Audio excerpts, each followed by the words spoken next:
Ya bolmasa toyda, yatta yaşardı ürümüz olurduk biriydi.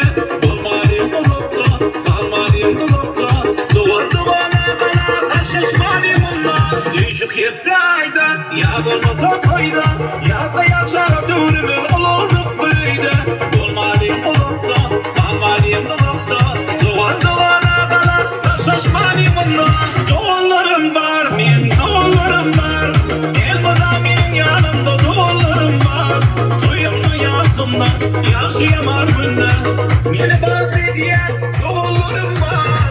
Doğullarım var, min doğullarım var. El bana benim yanımda doğullarım var. Suyumlu yazımda yaşayamar günler. Beni bahsediyen doğullarım var.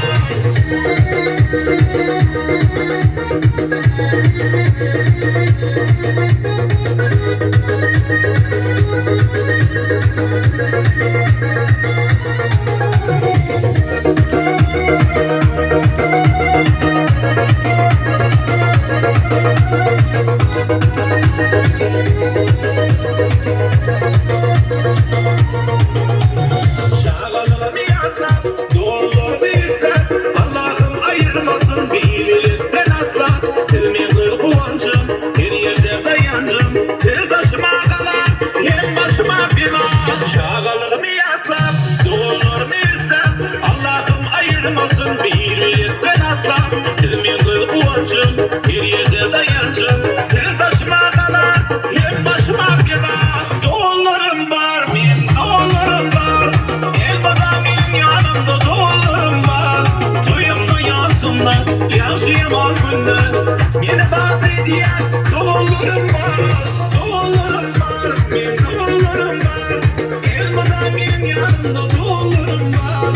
Suyumlu yazımdan yaşayamam günler. Beni bahsediyen doğullarım var.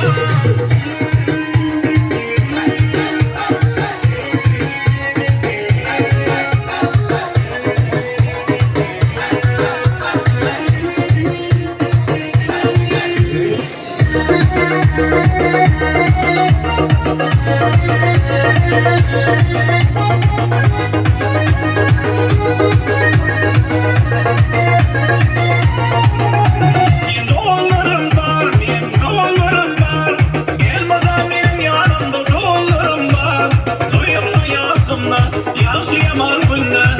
Beni bahsediyen doğullarım var. Doğullarım var, benim doğullarım var. Elmadan benim yanımda doğullarım var. Suyumlu yazımda yaşayamam günler. Beni bahsediyen doğullarım var. Annora beni